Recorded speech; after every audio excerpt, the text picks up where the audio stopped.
inquietud con o habitualmente por alguna preguntita que dispare las inquietudes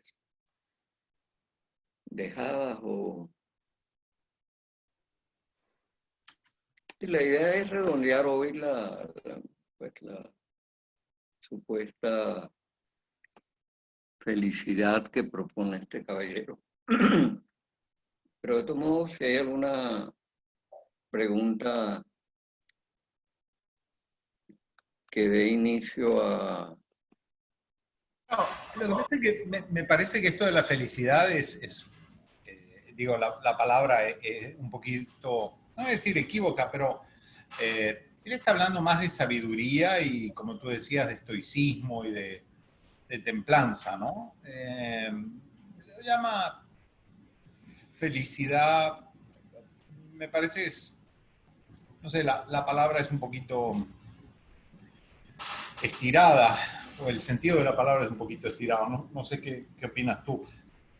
Digo, independientemente de que uno esté de acuerdo o no con él, el uso de la palabra es discutible tal vez.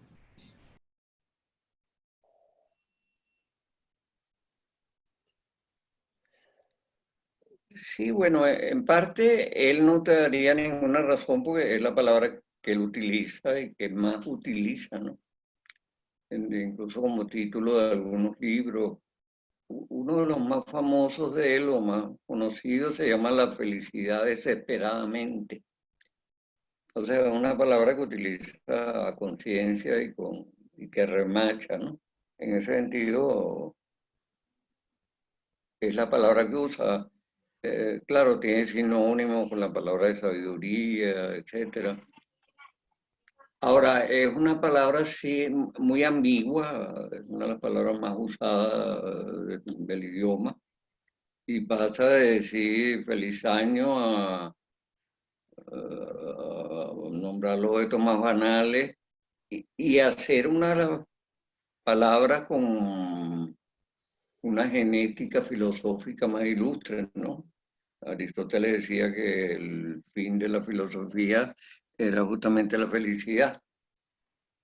Entonces sí, es una palabra desbaratada por el uso, ¿no? Ahora, hay un intento de restituirla, ¿no?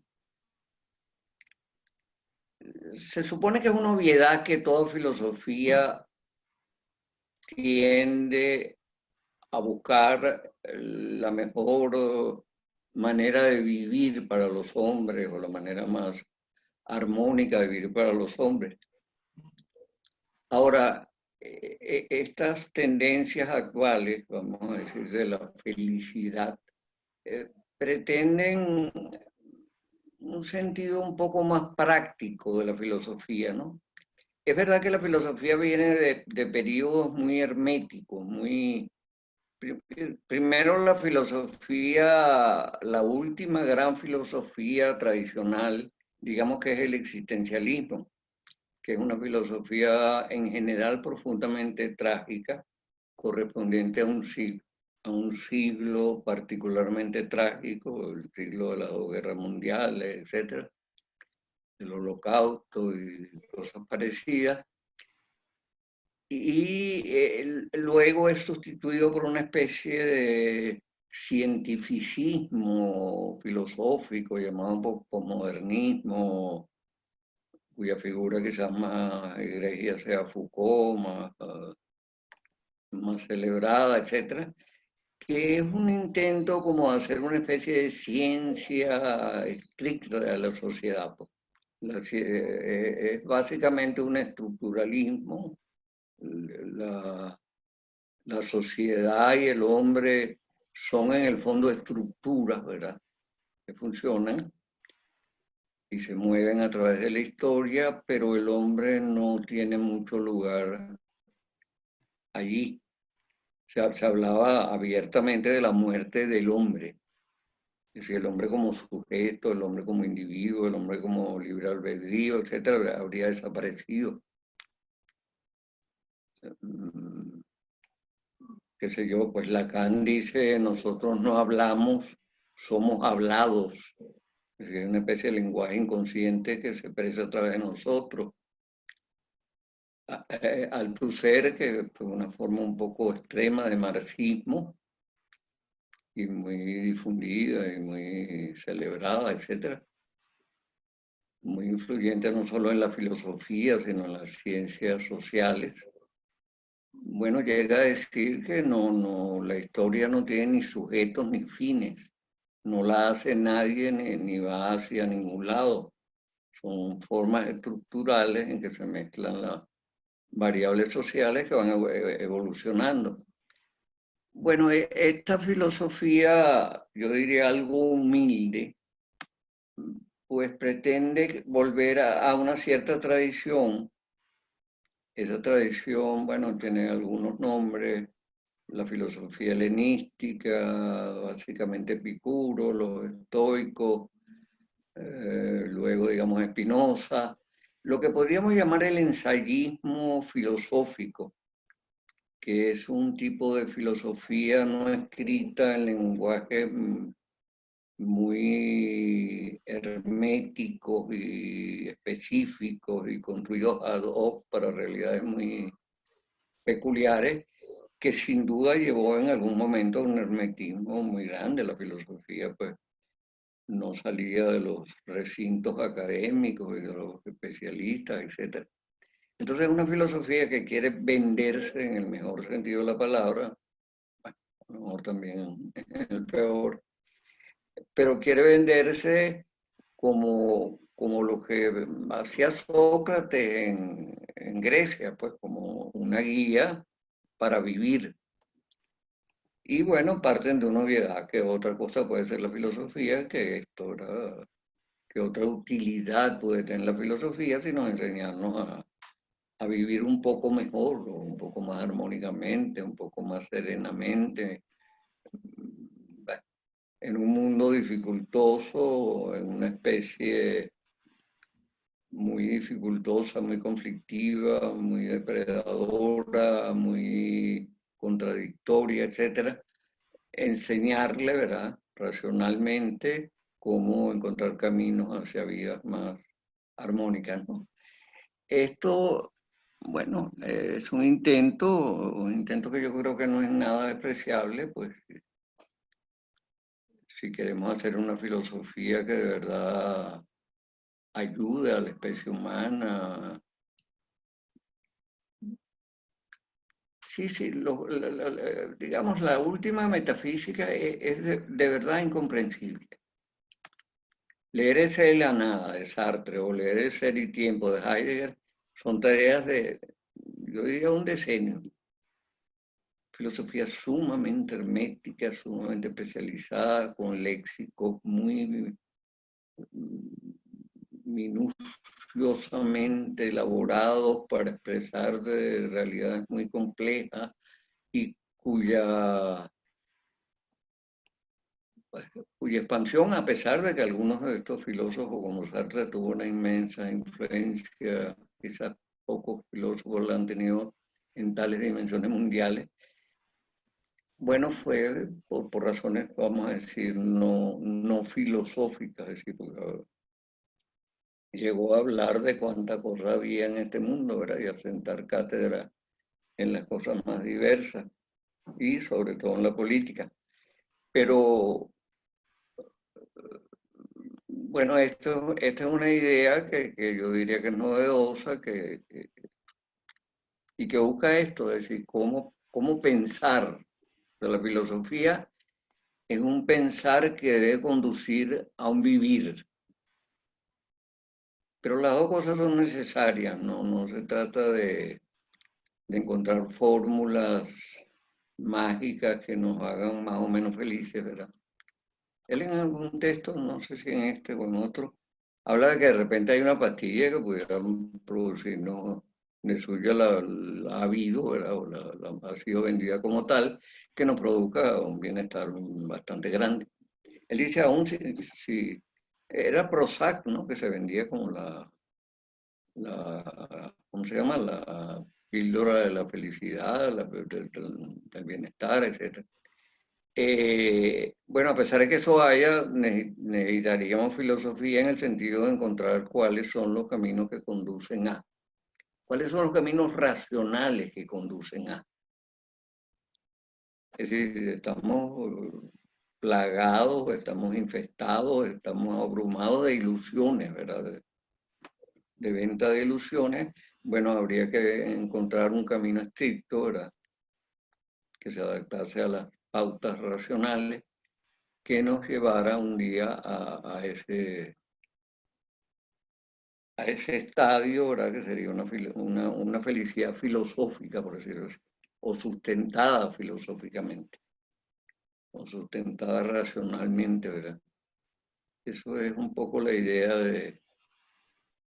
Pero el uso del término felicidad es un poco provocativo incluso. Él lo reconoce en alguna entrevista, ¿no? Es decir, que cuando sacó su primer libro sobre la felicidad, la gente dijo, bueno, pero esto es una antiguaya, ¿quién habla de eso? ¿Y para qué? Y, bueno, y él dice, obvio, bueno, mucha gente habla y pretende, ¿verdad?, tener los secretos de este camino, este destino de los seres humanos. Esa sería un poco la respuesta. Sí, no, pues, sí, la palabra asusta de entrada, pues, parece demasiado trillada, demasiado usada en cualquier nivel, en cualquier disciplina, pero aquí, bueno, pretende tener un lugar específico, ¿no? Yo quería subrayar un punto que me parece que es interesante, el hecho de que esta sea una filosofía atea.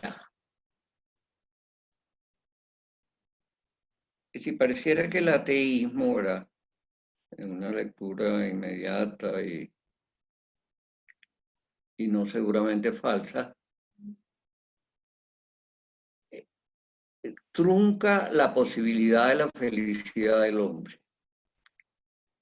Si la felicidad, de alguna forma, esto nos entrega, ¿verdad?, por decirlo de alguna forma, la ausencia de Dios a la muerte, a la finitud, a la incompletitud de la experiencia humana. Entonces, la primera tensión que hay en esta filosofía es entre este ateísmo y la felicidad. Sí, yo decía el otro día la expresión de Heidegger, que era, yo diría, básicamente ateo, dice, solo Dios salva, ¿verdad? Sí, si queremos... Es decir, solo Dios nos salva de la finitud, de la nada, de desaparecer, de pasar, del olvido que seremos,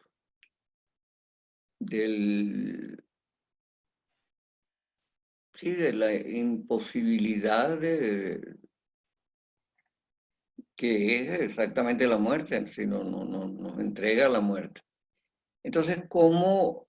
No sé si verán el esfuerzo aquí de encontrar una especie de equilibrio entre el ateísmo reconocido y asumido, etcétera, y sin embargo una vida que puede ser relativamente feliz.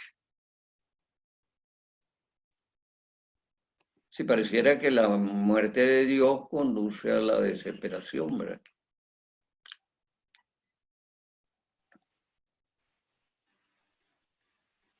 Sí, Nietzsche mismo, era Sartre mismo, los grandes ateos reconocen la dificultad, ¿verdad?, de enfrentarse sin armas, a la muerte, a la desaparición o a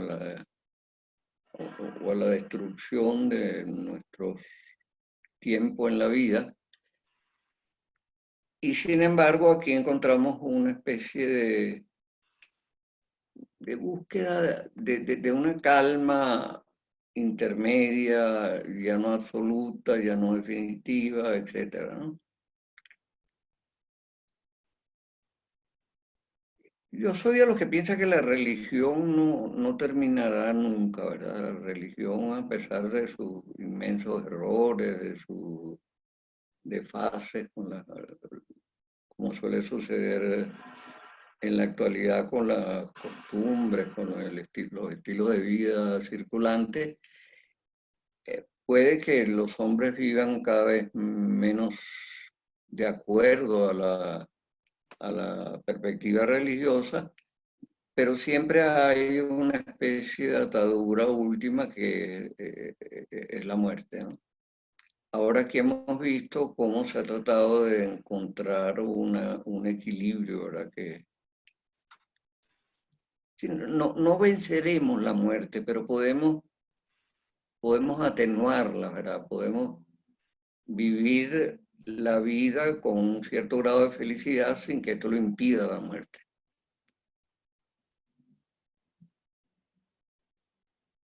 Pero fíjense que allí en ese capítulo se refiere más a una especie de consejos psicológicos, diría, o de perspectivas psicológicas que nos ayuden a enfrentarnos con esto, ¿verdad? Cómo aprendemos a morir y cómo aprendemos a morir razonablemente, ¿verdad? Sin que se convierta en una especie de corrosivo que acabe a punta de angustia y de incertidumbre, acabe con nuestras posibilidades de aprender la vida, ¿no? De tomar la vida, ¿no? Y hacerla nuestra y hacerla mejor, etcétera, ¿no? Un consejo ahora es pensemos en la muerte, ¿no? Que la muerte no nos sorprenda, ¿verdad? Que la muerte no nos caiga de golpe. Porque la primera manera de eludir la muerte es no pensar en la muerte.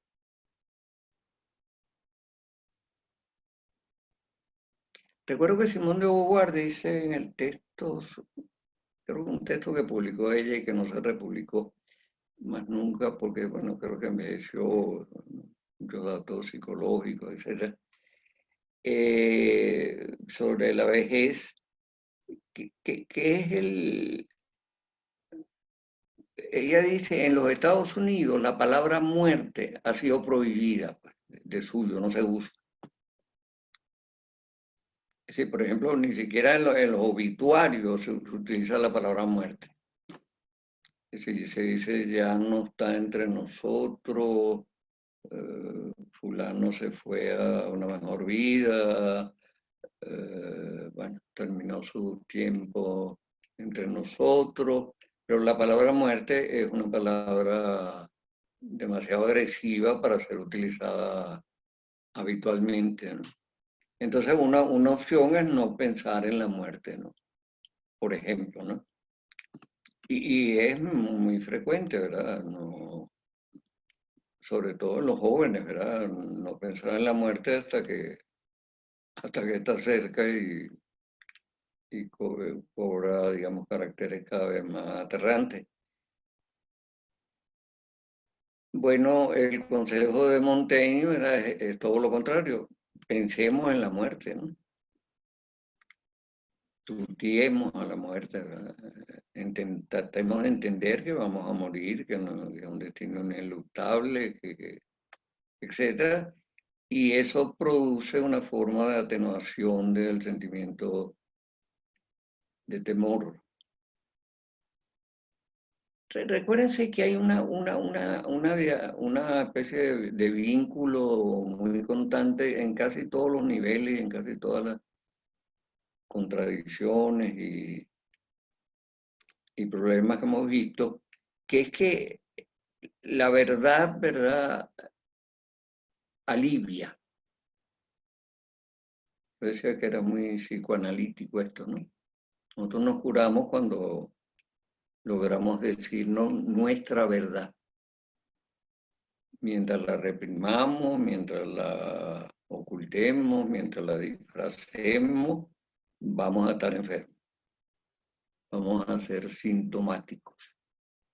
Hasta que de alguna forma, ¿verdad? No diría en términos absolutos, porque esto de la cura psicoanalítica como que es una cosa muy complicada y no muy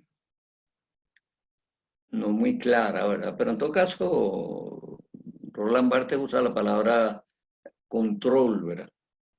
Si no logramos dominar nuestro inconsciente, ¿verdad? O apresar y manejar nuestro inconsciente, logramos controlarlo, ¿verdad? Y logramos que no nos agreda de manera demasiado violenta, ¿no?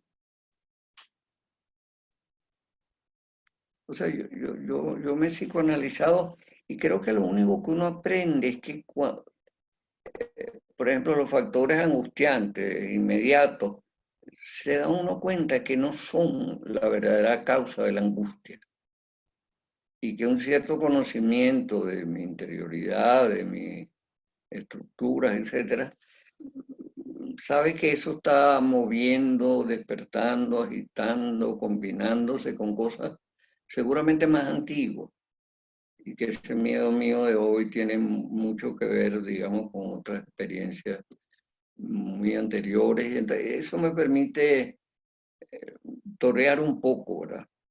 Por lo menos saber que no es por esto, no es porque no me han pagado el sueldo, no es porque pudieran botarme de la universidad, sino que, bueno, eso remueve otras cosas y entonces puedo acercarme con más soltura a mi extraño y oscuro mundo interior. Pero en general, ¿verdad? La palabra verdad es la que hay que buscar. Por ejemplo, nos podemos hacer muchas ilusiones, ¿verdad? La palabra contraria a la verdad, digamos, podría ser ilusión. Nos hacemos muchas ilusiones con una persona, con un amor. Y él repite mucho, ¿verdad? No sé si en estos libros, pero el tema amoroso es para él un tema muy importante y el amor de pareja en especial. El verdadero amor es cuando ya pasa la ilusión, ¿verdad?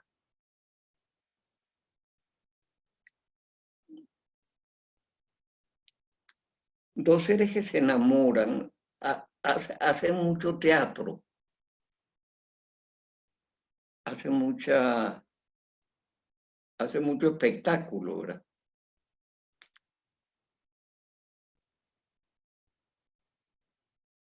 No sé si eso se entiende. Bueno, todos lo sabemos que es así, pues.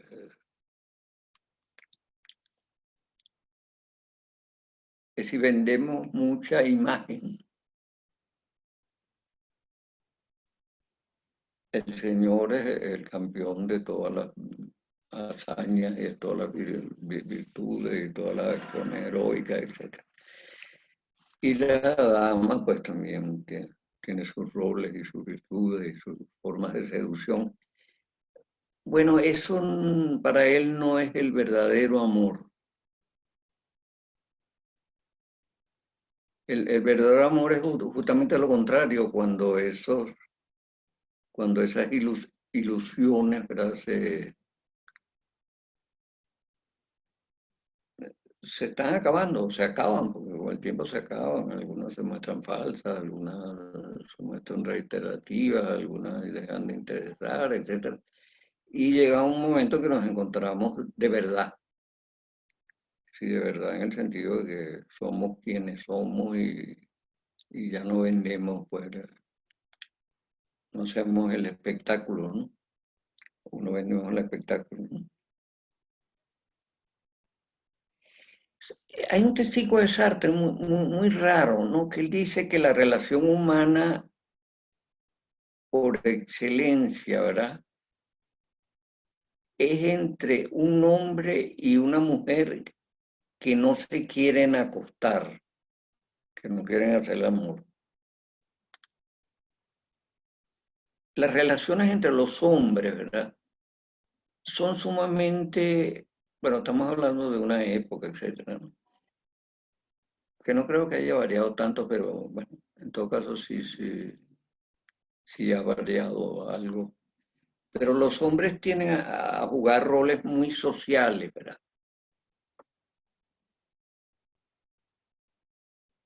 Es decir, los hombres no muestran mucha intimidad entre ellos, ¿verdad?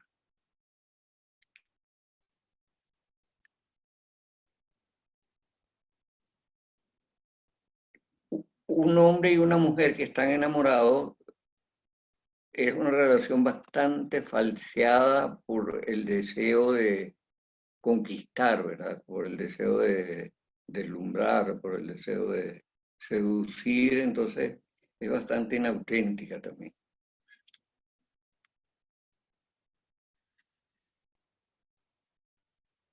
En cambio, la relación entre un hombre y una mujer, ¿verdad? Que ya no tienen el interés de seducirse, según él, hay un raro equilibrio, ¿verdad? Entre la afectividad de la mujer, la capacidad de la mujer de manejar el mundo sentimental, el mundo íntimo, y un tanto la mundanidad del hombre o la terrenalidad, pues, digamos así, del hombre, ¿no?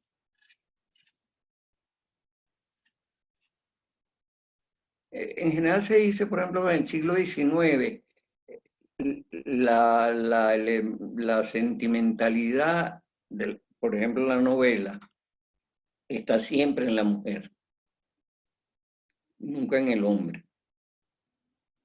Es decir, en los personajes de Balzac es la mujer la que logra establecer el mundo íntimo, ¿verdad?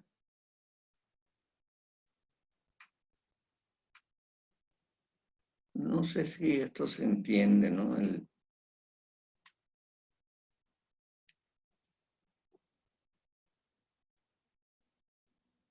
Pero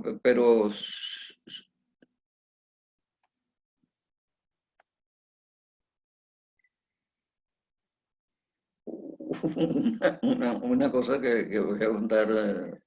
Estábamos una vez Elías Pino, Moisés Moleiro y yo, y de repente tenemos una reunión política. Y no se sabe por qué empezamos a hablar de nuestros hijos. Y mi hijo es tal, y mi hijo es tal, y mi hijo me da tal problema, pero el otro, bueno, no sé qué y tal. Y Moisés de repente cortó la conversación y yo, coño, ¿hasta cuándo esta mariquera de hablar con los hijos? Chicos? Vamos a hablar en serio. Sí, hubo como una un cierto pudor violado porque estábamos hablando de nuestros cachorros, nuestros niños, nuestros hijos, nuestra privacidad, etcétera. Eso no lo hablan los hombres, ¿no? Los hombres hablan de las cosas del mundo y de las cosas que tienen importancia social, etcétera, etcétera. Eh, bueno, el amor verdadero en ese sentido es el amor que ha salido también ya del reino de la ilusión y la relación entre ambos, ¿verdad? Es una relación de un amor más profundo y más real y más verdadero. Es decir, de verdad se aman. No porque el señor es muy buen mozo, o la niña muy bella, o el caballero tiene dinero, o la niña tiene dinero, o tiene prestigio, sino que hay un momento que se topa con un núcleo fuerte de la personalidad y ahí es que hay el encaje entre los dos seres, ¿no? Eso es el amor, digamos, verdadero, el amor sincero, el amor que hace feliz, ¿verdad? El amor que es mi amor, he dado con el tipo de realidad que yo quería, pues en una mujer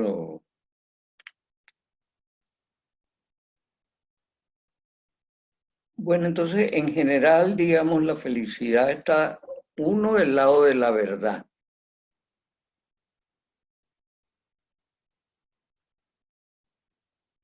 Por lo tanto, a la verdad no se llega sino por vía de la razón, ¿verdad?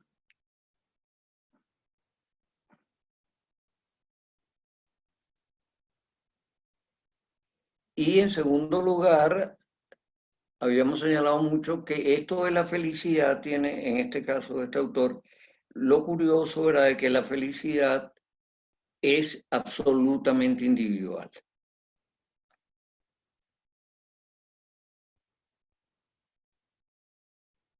Por ejemplo, habíamos visto, porque esos son niveles que se cruzan mucho, ¿verdad? En la historia del pensamiento, la moralidad y la felicidad, por ejemplo.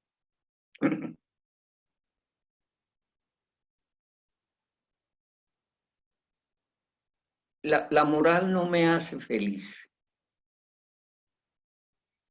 Yo debo cumplir con la moral, ¿verdad? Y eso me trae satisfacciones, me trae, pero no mi felicidad.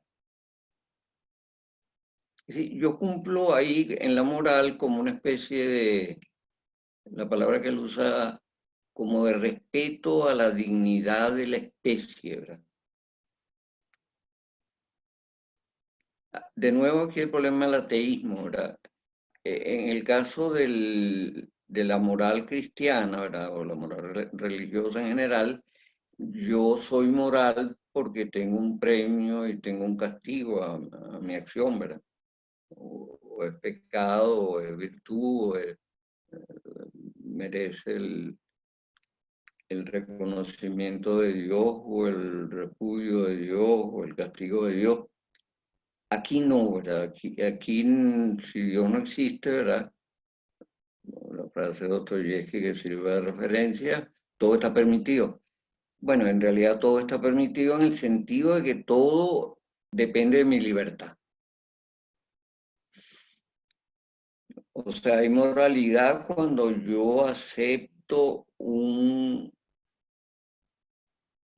eh, un ordenamiento moral, un imperativo moral, ¿verdad? Una ley moral, una máxima moral, diría Kant, al margen de cualquier beneficio o castigo que yo pueda recibir por eso.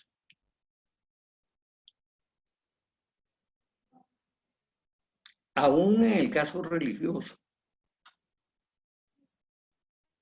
yo debo amar a Dios no porque, en estricto sentido religioso, no por el castigo, no me mueve mi Dios para quererte, ni el cielo que me tienes prometido, ni el castigo, no sé qué.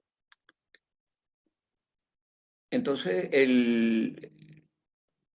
toda moral, ¿verdad? Es moral en el sentido en que yo lo acepto por un acto que es absolutamente libre y al margen de los efectos que pueda producir.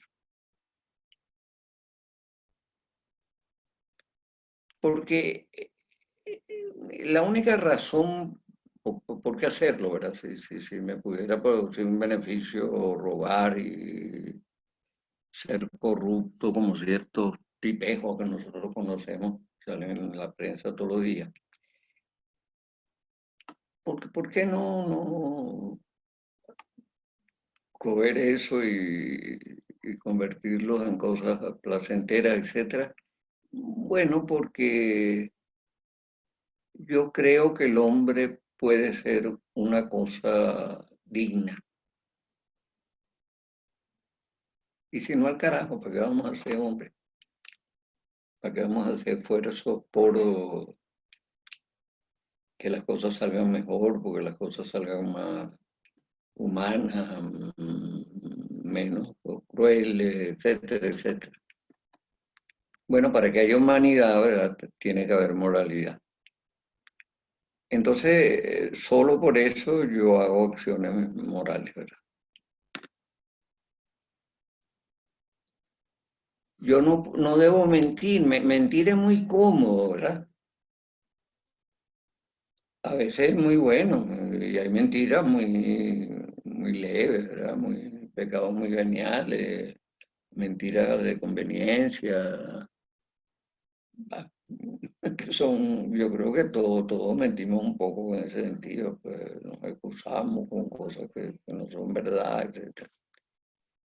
Pero eh, no podemos concebir una humanidad de mentirosos. Es decir, una humanidad de mentirosos sería una vida invivible.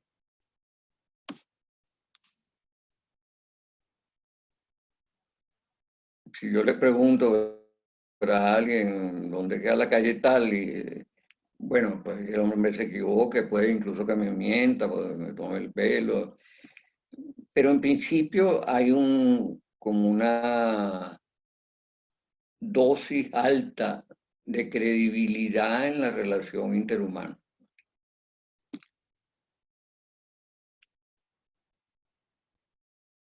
Por eso es que es tan atardeante, Marianela Balbi, la posverdad, ¿no? O sea, porque yo cuando agarro el periódico, bueno, estoy en una actitud bueno, de creer, en principio. Puede que esté muy mosca, muy crítico, si leo tal o cual periódico sé que suele decir cosas que no son muy ciertas, etcétera, pero funcionamos con un mínimo de credibilidad, ¿no? Maduro habló ayer y dijo tal vaina, bueno, eso en principio sí, debe ser así, ¿no? Es aterrante cuando empezamos a ver que Maduro no habló ayer, bueno, entonces, y que esto salió aquí en este portal y no salió en más ninguno, y, bueno, alguien lo inventó o alguien lo... Es decir, cuando baja mucho, ¿verdad? Esos niveles de credibilidad, pues no. Ahora, por eso es que hace tan espantoso que podamos entrar en una sociedad en que ya no haya verdad, en una sociedad de la posverdad o posterior a la verdad. El concepto de verdad es muy poco. Pero en general las sociedades mejor constituidas, más estructuradas, son aquellas en que los niveles de verdad son, o de credibilidad son mucho más altos, ¿no? Sí, de manera que la verdad funciona aquí casi como un parámetro en todos los niveles en que hemos venido circulando. Entonces, yo diría que ese concepto de verdad,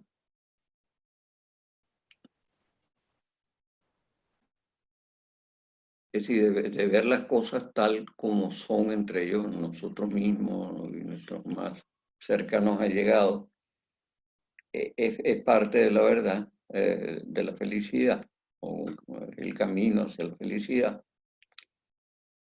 Y otro punto en que yo he vuelto y revuelto, ¿qué es ese que, si no lo entienden, por favor, pregúntemelo porque yo sé que es complicado, es el problema del tal deseo, ¿verdad?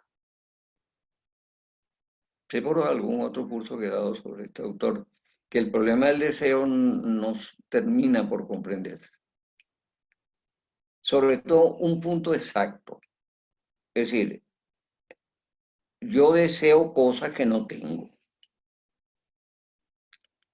Bueno, digamos que esto es angustiante, que esto es frustrante, etcétera, ¿no? Yo quisiera tener dinero incluso hacer cosas buenas, o en todo caso constructivas, comprar libros,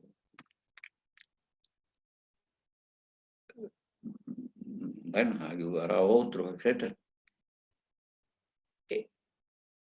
Y no puedo. O sea, mi deseo está frustrado, pues yo no puedo conseguir dinero. Eso, bueno, digamos así que me hace infeliz en la medida en que eso tiene peso sobre mi vida yo amo a fulana, pero fulana no me para un ápice. Eso me hace infeliz, ¿verdad? Entonces, hay un deseo frustrado, ¿verdad? Que sin duda me conspira contra mi felicidad. Y todo aquello que yo deseo, y mientras más fervientemente y más intensamente lo deseo, eso, digamos, de alguna manera afecta mi tranquilidad, mi felicidad, mi plenitud, etcétera, ¿no?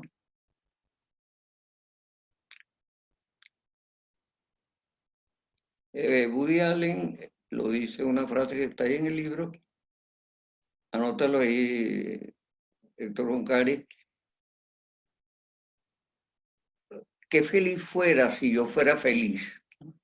Es como la síntesis de todo porque, por ejemplo, alguien dice, yo quisiera ser feliz, si yo soy ciego y veo, yo no tengo trabajo, y si tuviera trabajo fuera feliz.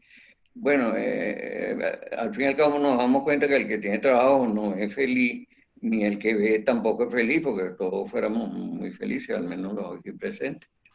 Bueno, Porque tiene una mejor cuando dice, ayer era feliz, pero no me di cuenta. mm, sí, tiene frases siempre muy ingeniosas, muy...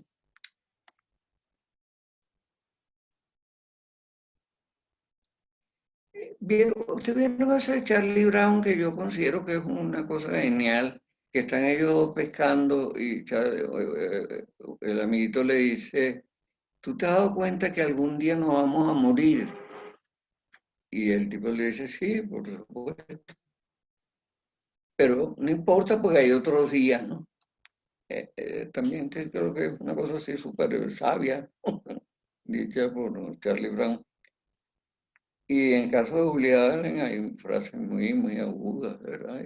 Y bueno, yo lo he visto citar en muchos libros de filosofía, frases muy, porque son muy sonoras además, y muy pegajosas y muy humorísticas.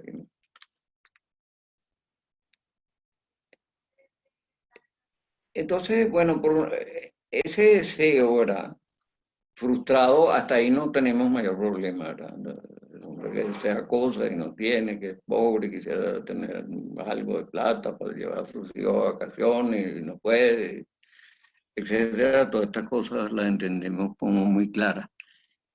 Lo que no entendemos es lo de Platón, ¿verdad? De Platón a Sartre, nada menos, pasando por Schopenhauer, etcétera.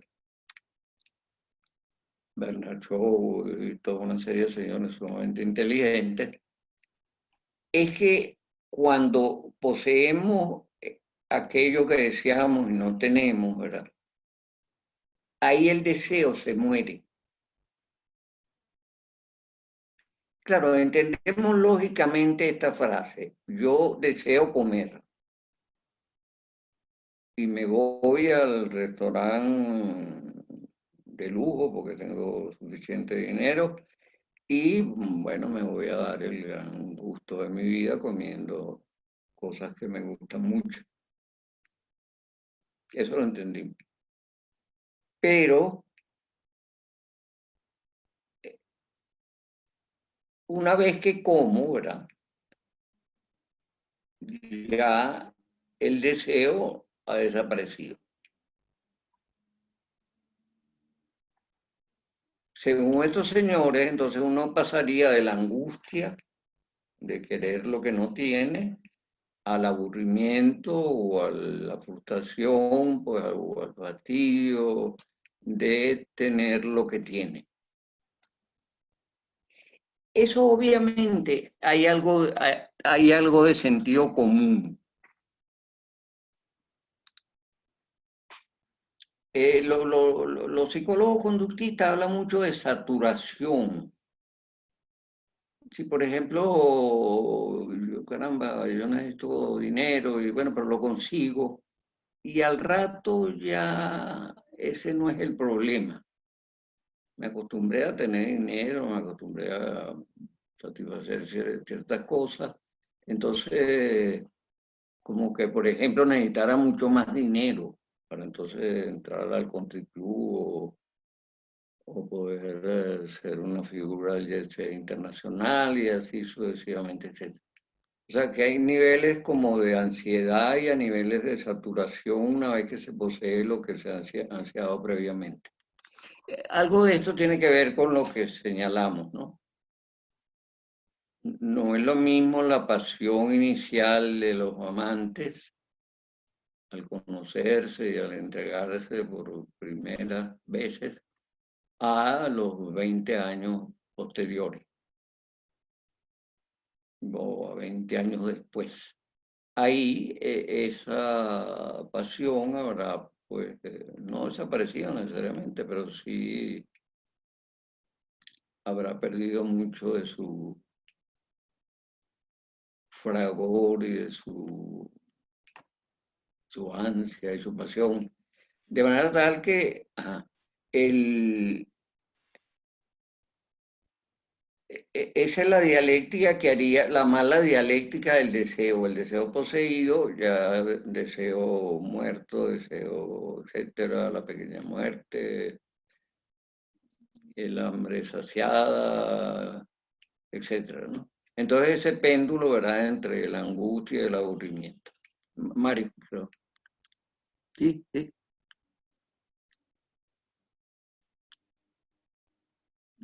Este no sabe nada de cine, chicos. Habla. Me hiciste acordar de la infancia. Yo ya me olvidé lo que estudié de Jean Piaget, lamento mucho. Pero las observaciones de él, no sé si las puedo precisar, pero hay gran infelicidad en los niños cuando se ponen a llorar y berrear. Por otra parte, los niños, desde que aprenden algo, piensan en la muerte. Si los juegos, muchos de los juegos de los más niñitos culminan en la palabra muerte. Te maté, dicen los niños. Te maté, ¿entienden?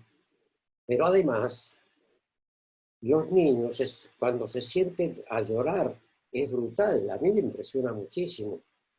No sé si son infelices de verdad o no.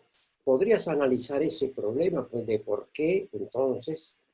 Bueno, el de la infancia. Olvidemos Jean Piaget, me olvidé de todo, pero él observaba muchas cosas de ese estilo.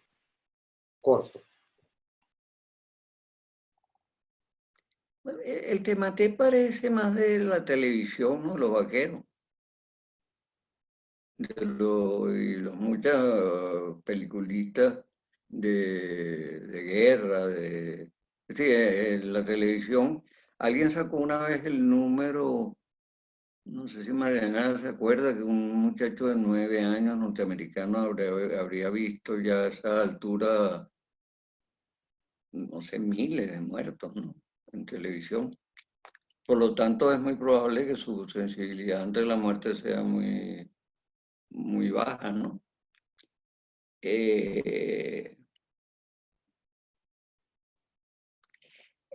¿Alguna vez Freud dice que ciertas neurosis que tienen como la muerte como objeto de ansiedad son más frecuentes en los jóvenes? Porque al fin y al cabo los viejos, nosotros tenemos menos que perder, ¿verdad? Al fin y al cabo lo que nos queda en juego no es ya demasiado. En cambio, el joven puede pensar que súbitamente pues, su vida por vivir puede fracasar y entonces algunas neurosis pueden ser de jóvenes. No sé si llevar esto hasta los niños, ¿no?, que tengan angustia de muerte o... No sabría cómo contestar eso. Si hay una peculiar neurosis que se ve muy temprano sobre el problema de la muerte, ¿no? Pero bueno, retomando la muerte, volvamos hay que hacer feliz a pesar de la muerte, ¿no? no es un reto fácil, ¿no? La muerte pareciera la desesperanza definitiva, ¿no? Nos podemos olvidar un rato, sí, seguro. Somos todavía un poco jóvenes, nos queda algo, salvo excepciones, que las hay y muchas, por cierto. Bueno,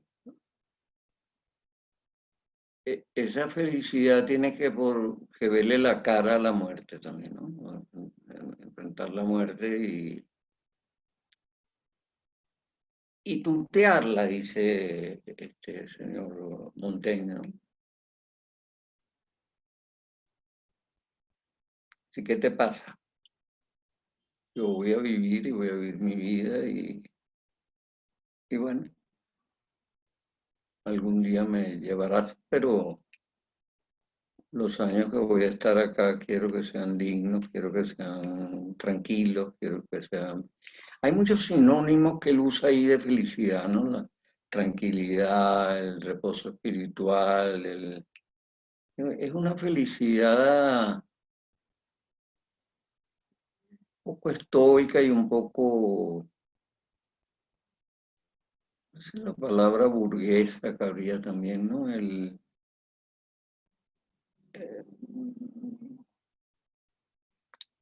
Sí, en el caso de la política hemos visto es el buen ciudadano, ¿verdad? El que vota, el que participa, en que se preocupa mucho de las causas colectivas, ¿verdad? Ya decíamos que era un socialdemócrata, o alguna vez se confiesa como socialdemócrata de centro izquierda, digamos, ahora, a buscarle algún lugar. Y en el caso de la moral, es ese hombre que es capaz de actuar sin que lo premien o lo castiguen, ¿no? Eso del premio y castigo, ¿verdad? Puede ser que decíamos que era básicamente kantiano y que en cierto modo la historia de la moral la divide Kant con esa idea, ¿verdad? De que solo es moral el acto que yo hago por respeto a la ley moral, sin tener en cuenta mis intereses personales. El ejemplito que yo le puse, que me parece que es de él, que es de la crítica de la costumbre, la metafísica de la costumbre, él, él dice, bueno, la madre que se queda con el hijo se puede quedar por dos razones, o por placer, ¿verdad? De estar con su hijo, los hijos a veces son muy divertidos y la pasan, ¿no? Estupendo, más que a lo mejor con unos amigos un poco pesadillos o que van o monotemáticos o monotemáticos políticos, etcétera, y que a la hora voy a estarme durmiendo. Entonces me quedo con mi hijo, pero no por moral, sino simplemente por un gusto, ¿verdad? Tan gusto como irme a echarme trago. La única manera de saber si algo es moral, ¿verdad? Es que se contrapongan mi propio deseo, mi propio beneficio, mi propia utilidad y el deber. O sea, me quedo con mi hijo a pesar de que furiosamente quisiera ir a esa fiesta que debe ser un encanto y una maravilla y una comida deliciosa y unos buenos amigos, etc. Pero bueno, yo me quedo con mi hijo, que no se quede solo y esté bien protegido, bien cuidado. Ahí hay un acto moral. No me quedo porque una madre debe proteger a su hijo. O un padre, para que no vayan a agarrar el Me Too ahora, lo ande. Entonces, esa moralidad, ante por no busca la felicidad. Diríamos que en cierto modo es una moral tan rígida, tan dura, tan exigente, que no necesariamente nos da siempre felicidad, pero yo debo cumplir con ella. Entonces no es por el lado de la moral, ¿verdad? De ser un hombre moral, cumplir con los preceptos de cualquiera que sea el aparato moral, que yo debo hacerlo, debo cumplir con él, sino que mi felicidad es más mía en ese sentido, ¿verdad?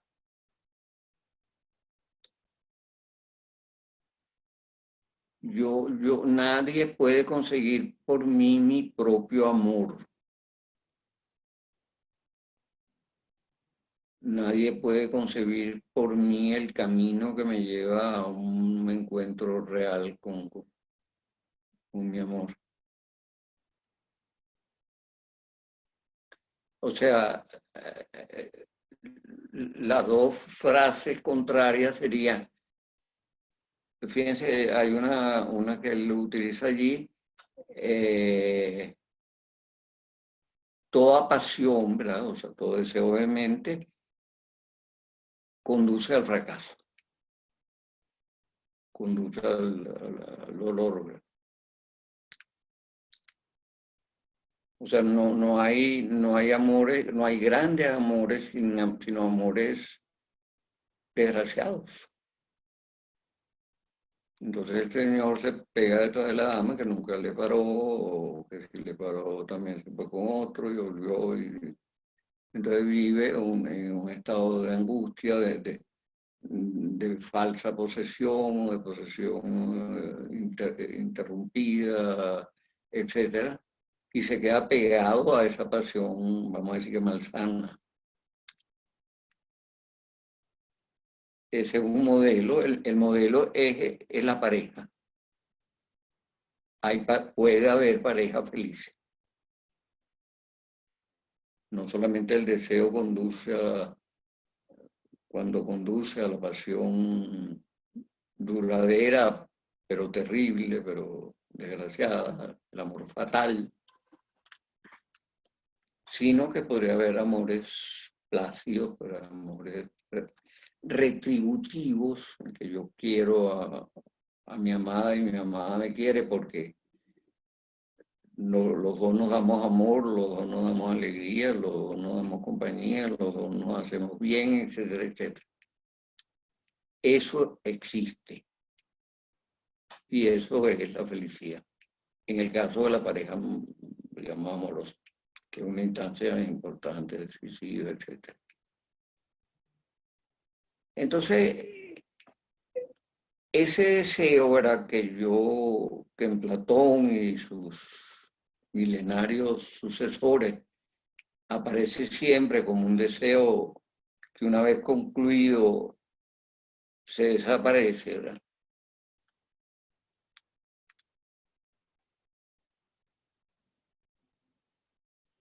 Sí, el ejemplo del niñito ese que él pone de la Navidad, pues lo que yo le conté de la Navidad que está, creo que en el libro de la felicidad, desesperadamente, que el niñito al llegar pasa meses antes de la Navidad esperando al niño del sur. Llegó el niño del sur, le trajo el asunto y a los 2 días ya el asunto no interesa para nada. Y le pregunta al papá, papá, ¿cuándo es que es la próxima Navidad? Para gozar, esperando. Cuando me traigan el regalo, ¿no? Pero cuando me lo traen ya no. Ya le di la vuelta que le iba a dar y ya lo vi como era y ya tampoco era tampoco el cielo prometido. Bueno, algo de esto hay, ¿verdad? Algo de esto hay en la dialéctica, vamos a decir, el deseo, ¿no? El deseo cumplido de alguna forma se atenúa, ¿verdad? O se modifica,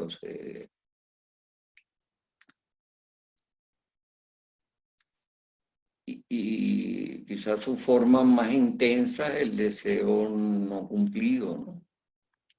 Que yo ansío, que yo me angustio, que yo busco, etc. Pero la felicidad es lo otro, ¿verdad? El deseo que yo puedo que está ligado a otro término, actuar, en que yo puedo actuar, o sea, ama.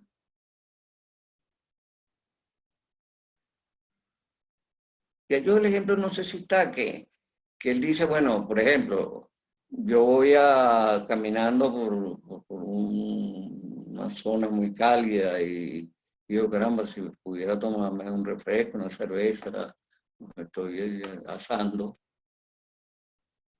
Bueno, efectivamente aparece un kiosco allí, la posibilidad de tomarme la cerveza. Y entonces Schopenhauer o Platón me decía, ves, pendejo, que no era, tampoco era gran cosa. Yo le voy a contestar, sí era gran cosa. Yo estoy disfrutando enormemente de mi cerveza. Yo estoy calmando mi sed, yo estoy pasando un momento de alegría,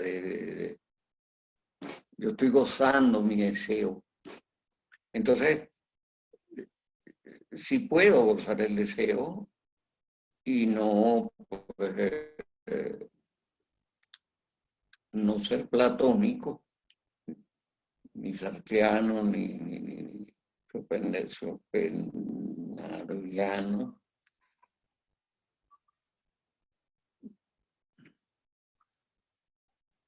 Bueno, y en general puedo vivir una vida en que yo actúe rectamente, actúe, digamos, agarrando mis posibles, ¿verdad? Que no son todos, ni mucho menos, etcétera. Todo lo que cabe en mi voluntad. El problema del deseo este que está ya tentándome, que no tengo, es un problema también de tiempo, ¿verdad? Ese deseo aparece como futuro, como yo podría tener, o yo debería tener amores con esa bella mujer, no sé qué está. Bueno, el futuro no es el tiempo humano, digamos, más favorable o más deseable. El futuro es el miedo, ¿verdad? El futuro yo no sé qué va a pasar. El futuro es el azar, ¿verdad? Miren, a lo mejor algunos de nosotros, a pesar de que soy ateo, Dios los proteja o nos proteja, pues le puede dar coronavirus, ¿verdad? El futuro es las posibilidades oscuras, ¿verdad? Y además las películas terminan siempre bastante mal. Terminan en la enfermedad, la vejez, la muerte, etc. Siempre exactamente terminan de una manera poco airosa y poco feliz. Entonces el tiempo de la felicidad es el tiempo presente. O sea, entonces digamos, el presente, las opciones que tengo reales y racionales, los deseos cumplidos, ¿verdad? Y que puedo disfrutar, que son alegría, que son amor al mundo, a las cosas, etcétera, etcétera. Ese es el hombre feliz, ¿verdad? El hombre del presente, el hombre de la razón, el hombre de la paciencia y del deseo cumplido y vivido con alegría y con etcétera, y no el hombre de la ilusión del futuro, de la promesa, etcétera, ¿no? La publicidad es básicamente futuro, ¿no? Bueno, si usted tuviera tal vaina, sería, bueno, felicísimo, si pudiera cortar la barba en 3 segundos, pero bueno. Dime, Héctor, con cara. Héctor. No, era eso que tú mencionabas. Para mí la dinámica de él no, digo, lo del deseo es importante, pero el tema clave es su manejo del tiempo. Él hace una distinción importante entre el instante y el presente. Es una disquisición bastante larga, Pero esa distinción entre el instante y el presente es bastante clave, ¿no? Porque el presente tiene un espesor que no tiene el instante. Entonces, el presente tiene una duración, tiene un peso específico, el instante es, no sé, la Coca-Cola. Y me parece que va por ahí, porque obviamente, digo, el deseo se manifiesta, se desarrolla en el tiempo. Digo, son dos conceptos que van de la mano. Eh, bueno, nada, era eso.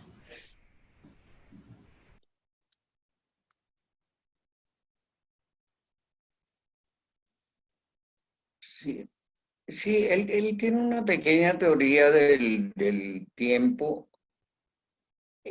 Es posible que lo que haya descubierto Heidegger y que haya deslumbrado al siglo es eso exactamente, que el ser, ¿verdad? La realidad, es tiempo.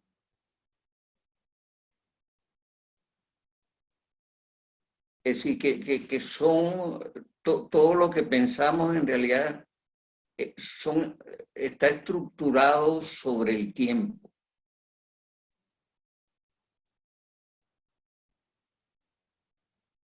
Claro, él no logró acabar esa teoría en que el tiempo sería un poco... el tiempo, él, llega a decir, es el horizonte del ser, ¿no?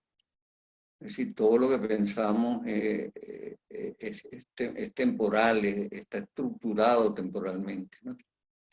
Por ejemplo, cuando yo digo en filosofía, por ejemplo, toda cosa está compuesta por sustancia y accidente. Sustancia sería aquellas características de la cosa que nombran elementos esenciales de la cosa, sin los cuales la cosa no sería cosa o esa cosa. Una mesa puede ser verde, roja, azul, etcétera, pero una mesa tiene que ser una cierta superficie levantada sobre la cual se colocan cosas, en fin, por ejemplo, creo que eso sería alguna característica más o menos sustanciales, esenciales. El verde o el de madera o el que sea de mármol o que sea siglo XVI o de mi Van der Rohe, son accidentes, ¿no? Son cosas que podían variar sin que la cosa dejara de ser lo que es. Bueno, eso es tiempo. La sustancia es lo que permanece. El accidente es lo que es efímero o es circunstancial temporalmente. O sea, todo sería tiempo, ¿verdad? Esta cosa que llamamos realidad, hay que ver la osadía de decir esa vaina, ¿no? Esto que llamamos la realidad es en el fondo una manera de estructurar el tiempo. Todo es tiempo. Bueno, aquí tenemos una forma de tiempo más adaptada a un problema más circunstancial, pero tomando la frase esa famosa de Epicuro, el futuro no existe, ¿verdad? Nadie ha vivido en el futuro, ¿verdad? El futuro será, etcétera, pero no es, no es real, ¿no? Será o acaecerá en determinado momento. El pasado tampoco, el pasado ya no existe, o en todo caso existe de una manera muy peculiar y residual, etcétera, pero ya no es, fue justamente pasado, está muerto. Entonces vivimos en el presente, ¿verdad? En una especie de eterno presente que nosotros bueno, por subjetividad humana hablamos también del futuro, puesto que hay un un giro que yo tengo que pagar el mes que viene, ¿no? Porque si no me van a quitar la casa, ¿no? Y hay un recuerdo de mi madre que murió, que me asalta y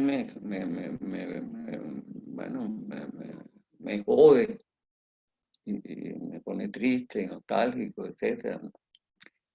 Sí, entonces, pero en todo caso, tanto ese giro que hoy me angustia, que tengo que pagar, y esa nostalgia de mi ser amado muerto,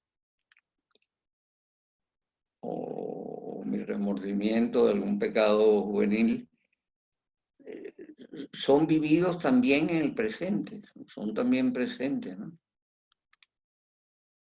De manera que no hay manera de salirse del tiempo, y el tiempo es este presente del cual yo debo asirme, ¿verdad? Yo no voy a seguir viviendo para ver si algún día voy a ser rico, algún día me acabo en una lotería, etcétera, ¿no?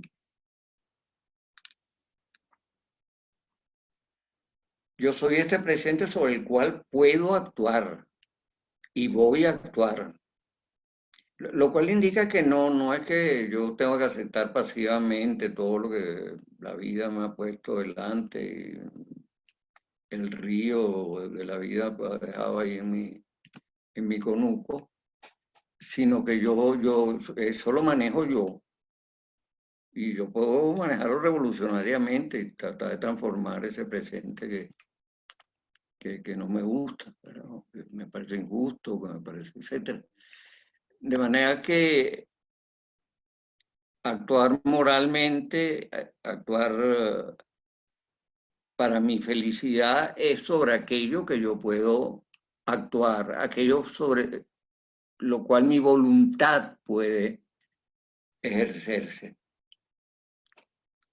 En el fondo, el viejo concepto estoico, ¿verdad? Hay cosas que dependen de mi voluntad y cosas que no dependen de mi voluntad. De las que no dependen de mi voluntad yo no puedo ocuparme. Es la vida, ¿no? Resulta que yo nací con una pata menos, pero bueno, lo voy a hacer. Ahora, hay cosas que sí son pasibles de mi voluntad, de mi acción, de mi goce, de mi alegría, de mi pasión asumida, etcétera. Y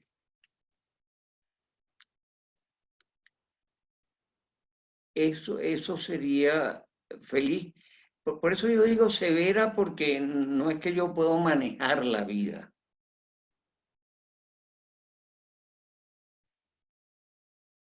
La vida tiene muchas cosas que me van a poner, ¿verdad?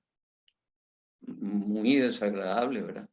La vida no es tan buena, ¿verdad? Ni siquiera el ser humano es bueno.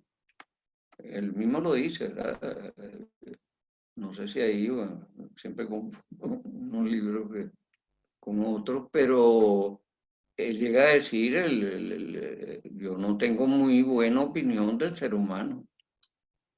Yo, de paso, tampoco.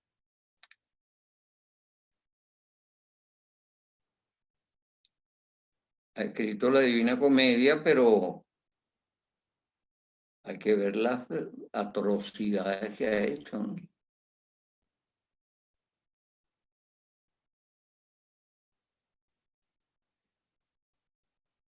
Y que hace, ¿verdad?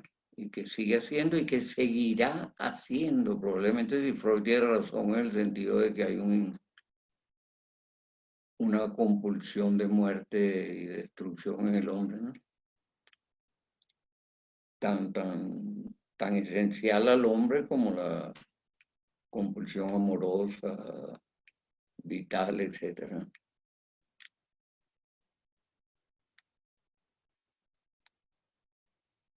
Es un bicho raro, ¿verdad? Quizás por esa característica de que es el único animal que sabe que se va a morir, ¿no? Y eso le enreda las cosas que tiene que hacer filosofía.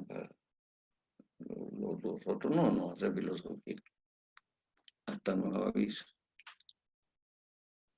Pero la filosofía es porque somos torcidos, porque no es porque somos,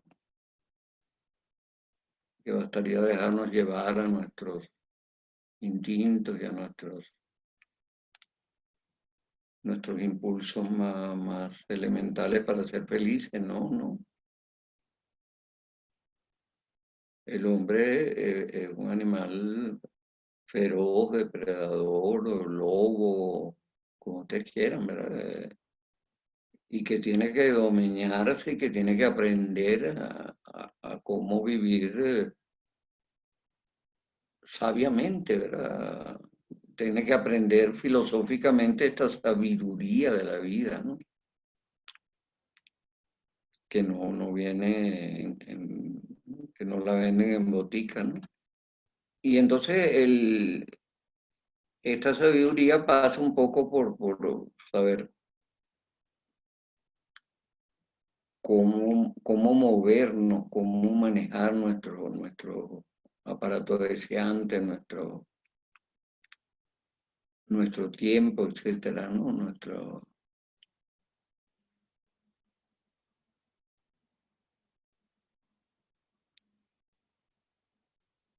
Sí, pero insisto que hay esta temporalidad que es muy importante, ¿verdad?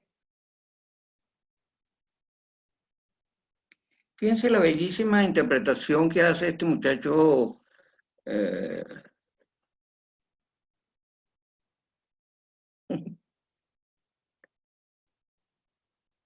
no, ya me voy a acordar, que escribió el libro sobre la fotografía, la cámara lúcida, Roland Barthes. ¿Qué es la foto, verdad? La foto es el tiempo, es el intento del hombre, tan viejo como el hombre probablemente, de sacar algo de la temporalidad y por lo tanto hacerlo sobrevivir, puesto que el tiempo es el que se come la vida y nos conduce a la muerte, ¿no? Eso es lo que llama el mito de la momia. La momia es el primer intento de conservar un ser, ¿verdad? Incluso a la momia le ponen alimentos y demás, para que sobreviva y la forran de tal manera que supuestamente no se va a podrir, a desestructurar, etc. Luego, la pintura clásica, la pintura a partir del Renacimiento y hasta el XIX, digamos, es un intento de sacar también del flujo temporal y el devenir el retrato del rey o de la reina o de la virgen en su forma más parecida, aunque embellecida, digamos, ¿no? Un poco algunos Wolfgang usaba el realismo sublimado, ¿verdad? O una forma embellecida, pero que no pierde la función de ser un retrato del mundo objetivo, del mundo real, y por ende una manera de que el rey sobreviva. Y una manera de que el rey sea conocido, porque quien no tiene acceso al rey, que son muy poca gente, pues no sabe quién es el rey, salvo que pueda ver en algún sitio, en alguna iglesia, en algún castillo, algún retrato de su majestad. Y luego la fotografía releva con más exactitud, con más precisión, esa función reproductora de lo real y que tiende a sacar del flujo del tiempo, ¿verdad? El instante de la piñata y el beso de los novios, etc. Pero con un defecto, ¿verdad? Que al sacarlo del tiempo, lo mata.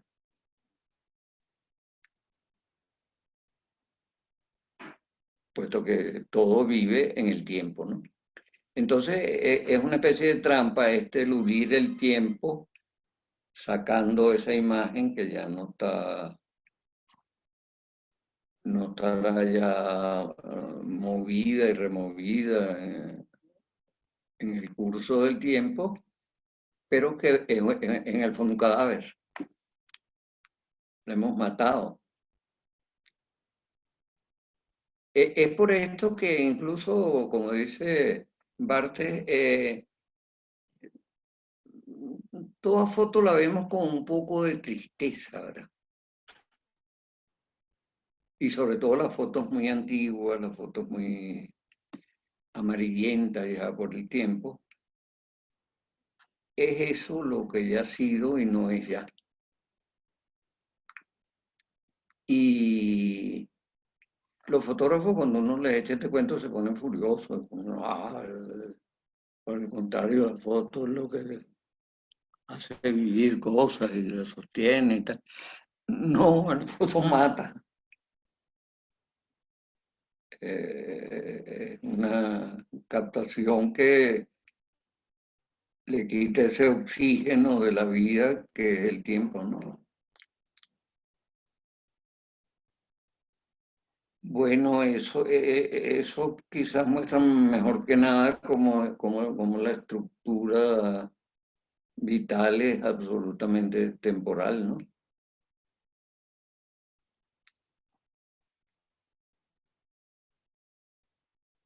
¿Qué no pasa en el cine? Y yo eso creo que alguien debería escribir un libro un poco en esa perspectiva bartiana, ¿no? No sé si porque el cine se mueve, pero yo estaba viendo una película otro día y decía, película de los 50, por ahí. Digo, todos estos tipos son muertos, ¿no? Lo que estamos viendo ahí, y sin embargo no suscitan esa idea, ¿verdad? Pero la foto quizás sí. La foto. Hay una metáfora muy linda en un libro de Donoso que se llama La historia, algo así, de mi tribu. Historias de mi tribu. Que es el cuento de su familia, que es una vieja familia chilena.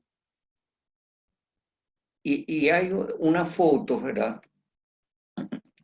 La familia ha acumulado muchas fotos del siglo pasado, de la invención de la foto. Pero hay una foto que ya nadie sabe quiénes son, porque él apela a sus abuelos, creo que es un viejo muy viejo, pero ya está medio con Alzheimer y no logra. Y ya hay una foto que definitivamente nadie sabrá quiénes son, de gente muy elegante, mujeres muy bellas, y caballeros muy donosos. Bueno, esa es ya la última muerte, ¿verdad? La muerte y el olvido, ¿no? Ya nadie sabrá quiénes son esos seres. Entonces, eso es un poco lo que él llama el sentimiento triste con que nos acercamos de alguna forma a la fotografía, ¿no? Es lo que ya fue y ya no volverá a ser, pues. Uno ve las fotos hasta de sus hijos, pues, sí, qué lindos eran, etcétera, de muchachos y buen tiempo aquel, ¿no? Que ya no es. Bueno, nosotros tenemos que aferrarnos a nuestro presente, a nuestra voluntad, a nuestra individualidad y con las armas que tenemos, ¿verdad? Ser felices. Y ser felices es básicamente amarnos. Amarnos en un sentido amplio.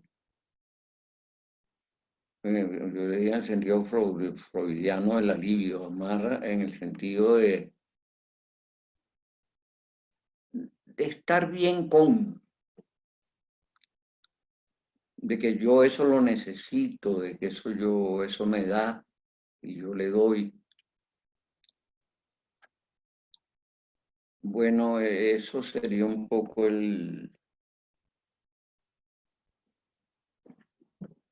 pequeño secreto del señor Comtes Bonville para no perderse.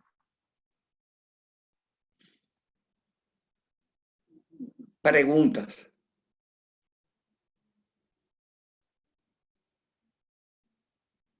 Estás muy meditativa tú.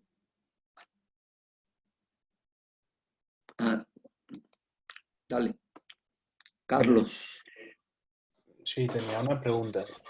Si, bueno, con todo lo que venimos hablando y que en su opinión la felicidad está en lo que tenemos en el presente, entonces cree que un hombre que no desee nada pudiese ser feliz.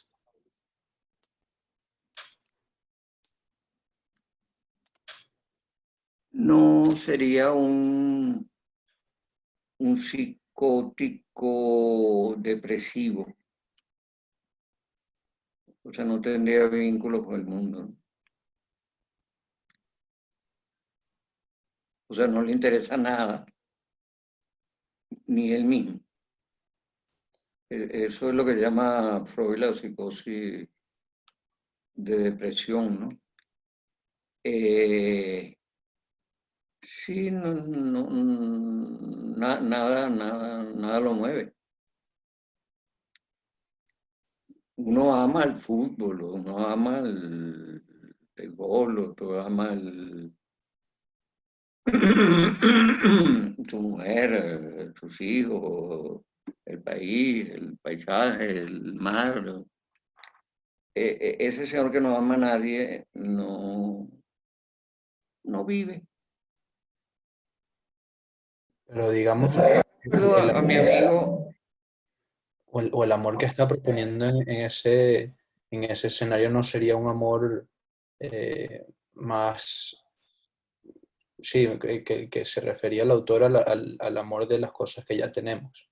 O sea, si tenemos hijos, ya conformarnos con cómo es nuestro hijo. Si tenemos una casa, conformarnos con la casa que ya tenemos. Pero a lo que me refería era más al hombre que desea más que lo que ya tiene. O sea, un hombre que quiera más que lo que ya esté a su alrededor. Si es plenamente conformista, si no desea nada mejor que lo que ya tiene, cree que pudiese ser feliz. no, es que sí puede desear, pero más de lo que tiene, pero digamos, ese deseo está inscrito en su poder, digamos así, en su voluntad, en su... Habíamos dicho que ese saber no era conformista en el sentido de que, bueno, yo tengo esto y ya, pues, punto. Si yo vivo en una sociedad que me parece injusta, me parece una dictadura narco corrupta, yo debería luchar por eso, contra eso, y buscar otro esquema social, otra organización social más democrática, más libre, más justa, más equitativa, etc.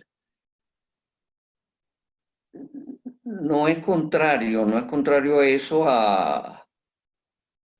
al que yo esté en el presente, al que yo esté en un plan razonable, etcétera, etcétera. Lo que él llama ese deseo no deseable, vamos a decir así, que no deberíamos tener ese que tú aludes, es lo que él llama la esperanza, pero esperanza en el sentido de algo que no depende de mi voluntad, ni depende de mi saber, ni depende de mi poder. Ojalá yo fuera rico. Bueno, ¿cómo vas a ser rico? Si no sabes hacer mayor cosas, si no tienes dinero para montar un negocio, etc. Entonces, ese sí es el, vamos a decir, el falso deseo, el deseo indeseable. Cuando yo deseo algo, o fijo la esperanza, él usa la palabra, hay que estar desesperanzado. O sea, yo no quiero nada que esté más allá de mi voluntad, de mi realidad, de mi presente, de mi racionalidad, etc. Claro, yo puedo algún día, por sociedad, soñar en, qué sé yo, que voy a hacer qué sé yo, pues que me voy a casar con alguna estrella de Hollywood, pero bueno, es una especie de masturbación insignificante. Pero digamos, este mundo es un mundo de posibles, ¿verdad? Un mundo de... Si a mí me gusta el dinero y yo sé emplear el dinero y sé invertir en las cosas correctas, propicias, etcétera, bueno, hazlo. Si eso te da goce, si eso te da alegría, si eso te... O sea, no se prejuzga, sino que simplemente ese deseo sea un deseo cumplible, manejable, mío, que está en mis manos, por decirlo así. Ahora yo, por supuesto, eh, quiero otras cosas también, ¿no? No sé si me entiende. Lo que yo no puedo es pues, vivir para cosas futuras e ilusas y que yo no sé, ni controlo, ni tengo la mecánica para adquirirla, ¿no? O sea, el equilibrio Eh, entre filia y eros sería desear cosas que estén a nuestro alcance y estar, o estar feliz con las que tenemos que nos satisfacen. no, Eros, según él no, según los griegos, ¿no? Porque son términos griegos, Eros es la pasión.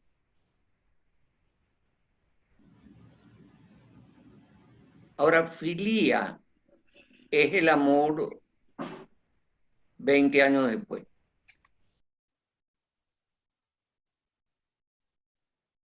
El héroe es ese deseo que, vamos a decir, se agota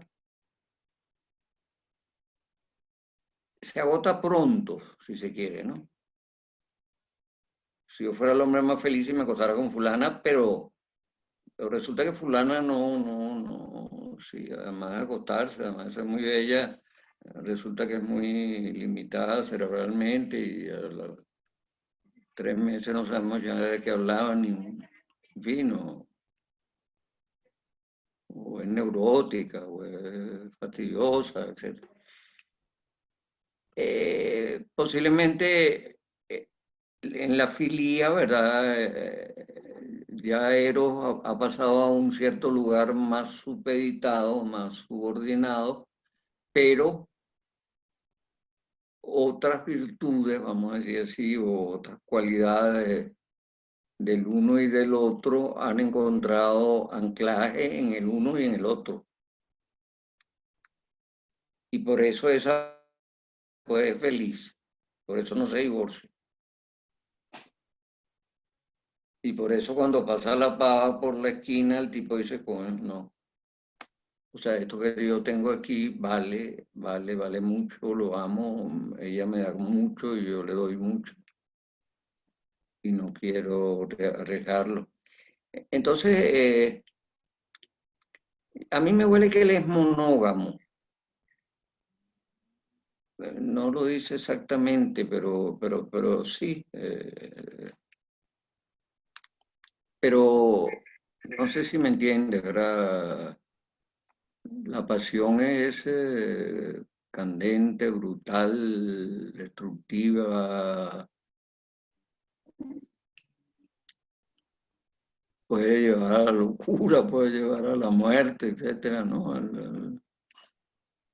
Lo otro quizás tendríamos que usar otros adjetivos, pues equilibrio, armonía, paz espiritual, complementariedad.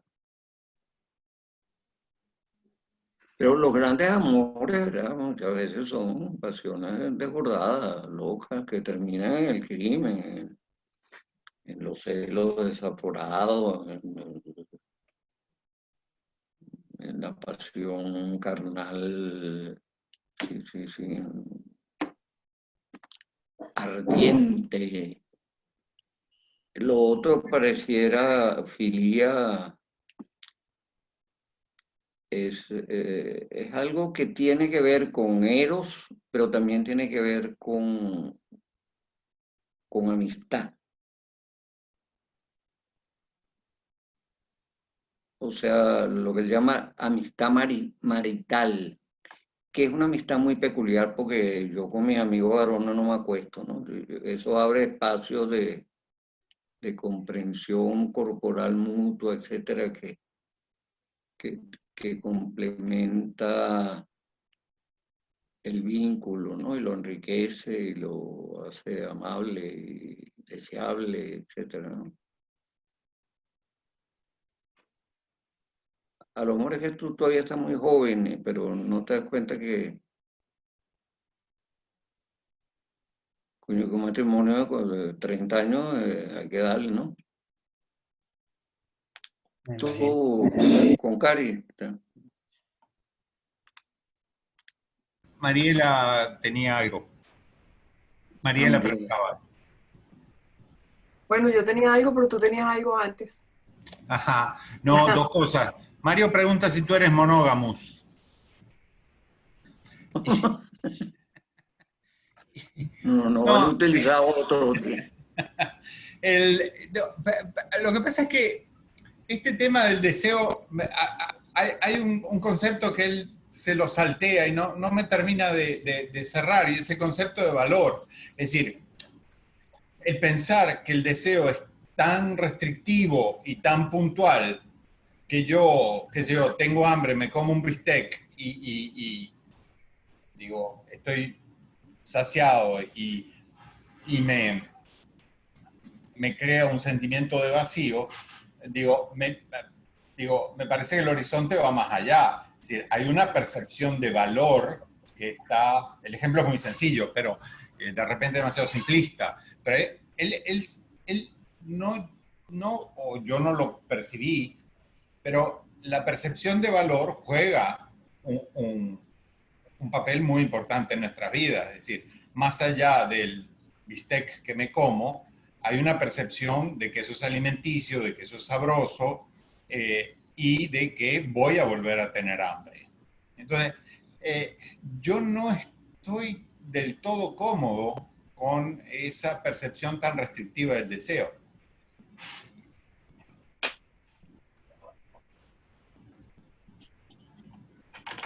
No, está bien, ¿no? Ahí yo rescato de lo que tú dices, porque no, bueno, nadie niega el carácter nutritivo y por eso comemos, etcétera. Pero quizás lo rescatable es que 5 horas después voy a tener un proceso similar de deseo y abierto, etcétera, ¿no?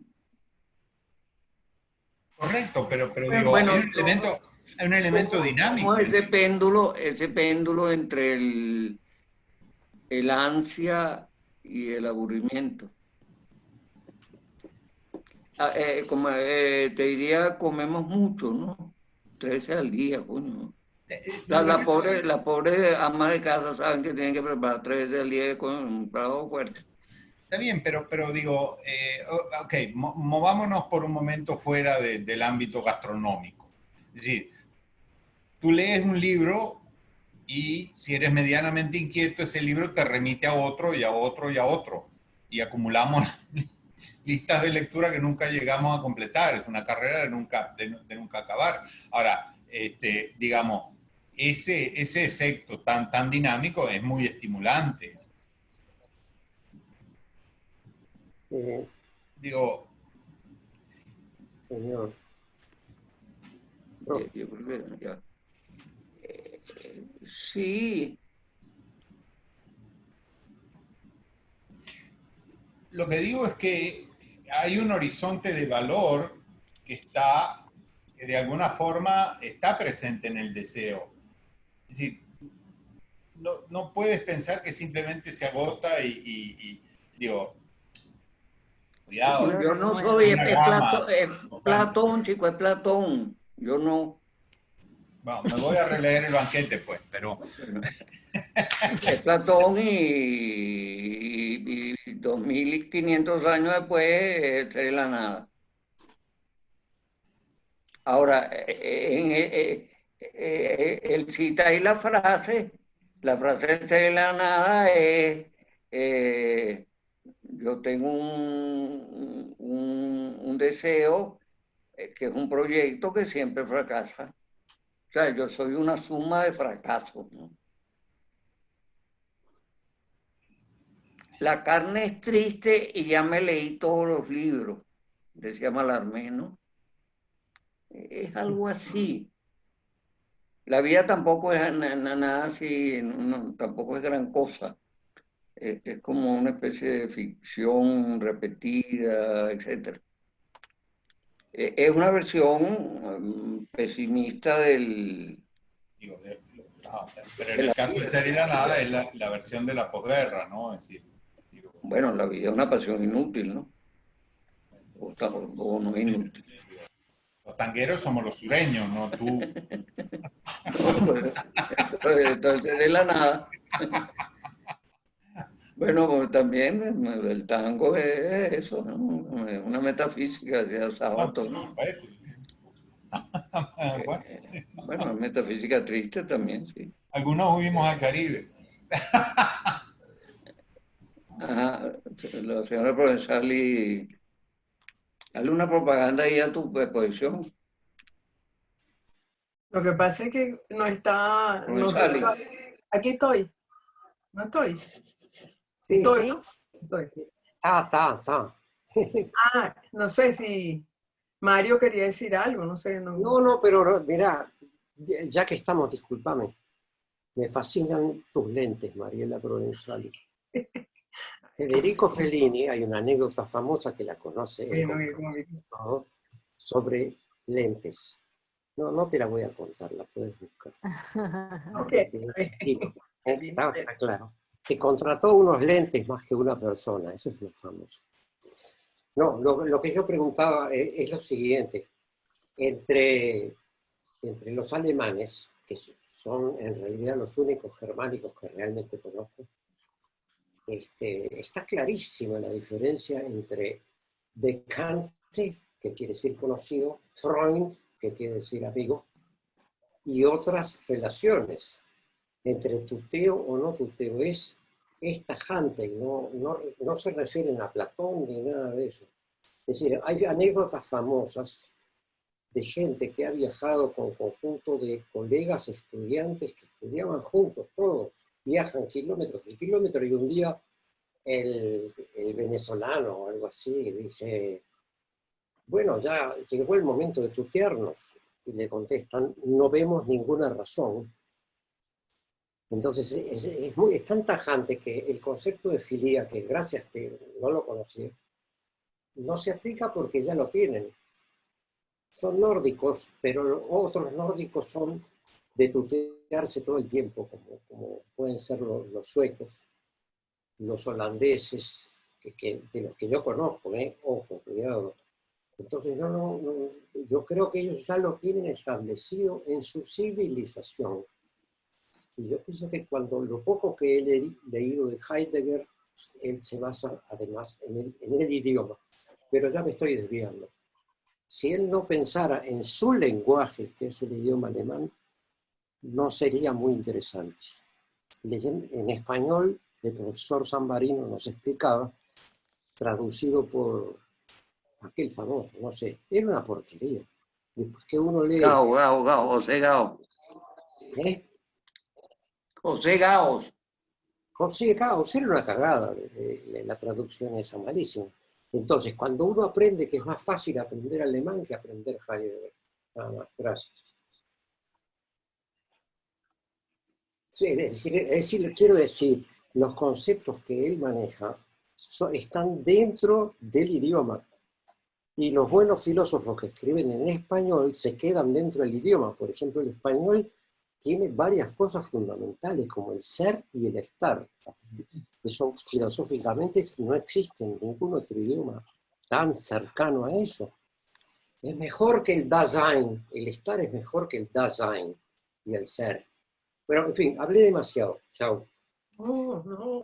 Bueno, pero perdón, Heidegger decía que no se puede filosofar sino en alemán. Y bueno, tenía razón. No tenía razón. Era un nazi cualquiera, pero... No, bueno, aún al margen del nazismo él decía que no se podía filosofar. Por ejemplo, castellano era una lengua muerta. ¿Quién lo Como decía? nunca ¿Quién? Heidegger No, dijo el castellano. que era una lengua muerta en filosofía, puesto que nunca había tenido filosofía, cosa que es verdad. Pues. Bueno, en fin, pero no, me hiciste Algunos. acordar del chiste famoso aquel, no quiero repetir, el de la lengua muerta. ¿Cuál? No lo voy a contar. Yo hoy no estoy en pornografía, por favor. No, era cuando se casó, ¿te acordás? La viuda de Kennedy se casa ¿con quién? Con el griego. O nazi, sí. Y entonces, después de la luna de miel, salen y le preguntan su opinión. Y le dicen, ¿y cómo le fue con el idioma? Todo, el griego no es una lengua muerta. No es una lengua. Muerta. Que no es una... Dice, Entiendo, sí. el griego no es una lengua muerta. Interprétenlo pornográficamente. No, porno directo, no hay que interpretar. Dale, Provenzal. Bueno, no, bueno, lo primero que le quería decir a Mario es que estos lentes son unos lentes de farmacia, no son nada mandados a hacer ni nada. Simplemente la pegué pues con los lentes. Pero de verdad, a la gente le gustan mucho los lentes, son bonitos. Fellini te los compra. Sí. Métete en Amazon se consigue. Sí. Mira, no, lo que bueno, estamos terminando el curso, lamentablemente yo seguiría porque me quedo con muchas inquietudes. Y una de las inquietudes que yo voy anotando como frases que me van quedando como clink, marcadas, y una de las frases que has repetido varias veces, Fernando, es una frase que dice, hay que ser feliz. Y eso a mí me causa inquietud, me causa mucha angustia, porque es así como una... Yo que tuve tanto tiempo haciendo psicoterapia junguiana, no me cabe en la cabeza una frase tan lapidaria como hay que ser feliz. Bueno, pensamiento de Comte Sponville, puede ser, pero no me queda no me satisface porque hay que ser feliz, tiene un contenido como de voluntad. Y también aprendí en la psicoterapia junguiana que la voluntad no existía en los griegos. La palabra voluntad no estaba, porque la voluntad tiene sus matices, la voluntad viene, es como la fe o como viene, la voluntad, tengo ganas de,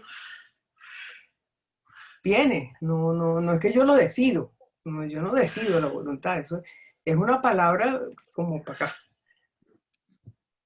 Bueno, nada, pero me quedo con la inquietud de lo que hay que ser feliz y claro, me queda bien bueno, pues me queda la inquietud de querer seguir haciendo cosas.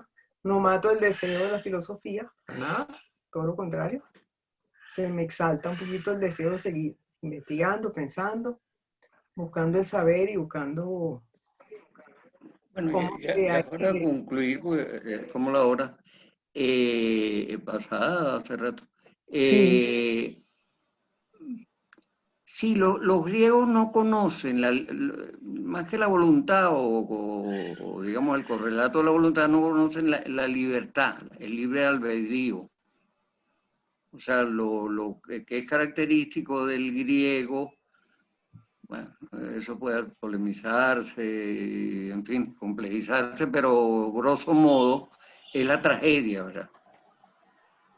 La tragedia funciona de manera tal que el destino me impone a mí, ¿verdad?, que yo me acueste con mi madre y mate a mi padre, el Edipo, ¿no? Entonces, eso no lo escogí yo, ni lo decidí yo, ni... es una imposición que ya está prefigurada en mi destino, por eso ya está escrita. Y yo lo que hago es cumplir un rol, un papel como el actor de teatro. En la película de Pasolini, EPA, crítico, en la película de Pasolini está muy bien dado eso. Pues, por ejemplo, él toma muchas veces los pies, no sé si recuerdas, o las piernas, ¿no? Y él va a caminar hacia otro lado que lo llevaría lejos de su madre y su padre y de la condena y el pecado horroroso que va a cometer. Y ves cómo los pies toman el camino que conduce a el desastre, a la tragedia, etc. De manera tal que eso es lo que no conocen los griegos, el libre albedrío, ¿no? El libre albedrío es cristiano, porque si yo cometo, para yo cometer pecado, ¿verdad?, tengo que ser responsable del pecado, porque si no fuera Dios, fuera un malvado, ¿no? Entonces Dios me pone a mí en circunstancias, etcétera, y soy yo el que peca. Por lo tanto, me pueden llevar al cielo, al infierno, me pueden castigar, etcétera. El concepto de pecado implica el concepto de libertad, ¿no?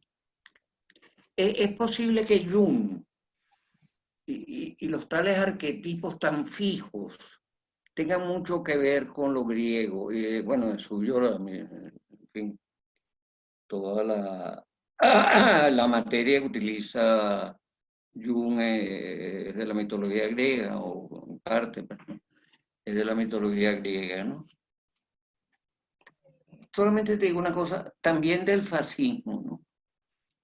Es propio. Arquetipos muy fuertes, razas superiores, etcétera, etcétera. Hay unas paginitas negras de tu maestro, lo lamento, tu guía, que tienen mal tono. Por ejemplo, que los latinoamericanos somos basura. Eso está escrito y publicado. Pero no ocasionalmente o sociológicamente o históricamente, sino genéticamente. Eso es vallenilla, eso es... Cuidado con los arquetipos sumamente sólidos y poco móviles e históricos. Pero nada, es por ser un poco desagradable. Bueno, señores, ha sido un inmenso placer y un honor haber compartido todos estos días y todo esto. Ojalá que algo queda. Piensen que algo queda. Poco, pero... Gracias, Fernando. Gracias, Fernando, estuvo muy bueno. Sí, No, muy bueno. muchas gracias. No. Mil gracias. Gracias, amigo. Lo quiero mucho. Y muchas gracias, muy amable. Adiós, linda joven. Como decía aquel Chao. humorista venezolano, viejo, Costepa Delgado, Pones de escenografía aquí. Escribe que algo queda. No, déjalo, no lo dejen contar más chistes vulgares, ¿vale? Es un tipo peligroso. Pero son buenas sus escenografías, su escenario, son buenos todos. Te felicito. Muchas gracias, Fernando. No, es un gran cineasta, es el padre del Sí. cine uruguayo, así considerado. Pregúntale a los uruguayos amigos tuyos. Sí, voy a ir a visitarte, Mario, Sí. a lo mejor. dale, hay un montón, momentos, debo aclarar que aquí hay muchísimos venezolanos, nos ha tocado una capa bastante culta de venezolanos, Así. En serio. Gente, muchos diplomados, otros que fabrican cocina de alto nivel, que hablan muy bien. Hemos tenido, yo qué sé, es como suerte. Ahora acaba de crecer Paparique, que era el que nos servía. Ayer me comí un buen pabellón y todas esas cosas. Mariela ha hecho un par de exposiciones en Montevideo. ¿Qué? Sí. Mariela ha hecho 2 exposiciones en Montevideo. Ah, bien. ¿Sabes dónde, Mario? ¿Sabes? Dime. En la edificación que está frente a justamente a la Cinemateca, a la nueva Cinemateca que conocí además. Mirá, te tocó eso, qué bueno. Sí, ahí es que yo trabajo con CAF y soy la curadora de la galería de acá. Y ahora, y monté 2 exposiciones allá en Montevideo, en la sala esa que está allí de exposiciones. Y dentro de poco se inaugura una donde hicimos una cocuraduría con un uruguayo. Me parece muy bien. El problema, ya sabes, es la falta de público porque ahí mismo está la Cinemateca Mira, Nueva, todo son eso. 6 y 5. Pero está el cobicho, el Está bien, cobicho. pues. ¿Eh? Mira, Mario, déjame tu correo porque ya el profesor está Sí, sí, cortando. sí. No, te lo mando. El Héctor Goncari es el que sabe todo mejor. Ok. Bueno, Dale. Yo te Bueno, lo mando, un pero ¿cómo? abrazo. adiós. No, aquí lo hago. Espera, para un momento. ¿Cómo Estamos todos apago esto? publicados, ¿Cómo apago? así que ahí también pueden conseguir sus contactos. Ya ¿Dónde más le fácil, doy? ¿Dónde le doy? Ah, ya. más fácil es. Un momentito. Un momentito. Bueno, ya estaremos Ahí está, ahí ya le mandé a todo el mundo mi correo. Este es fácil. Gracias, Mario. Y Mario, si queremos ver una de tus películas, ¿cuál nos recomiendas el primero? Eso.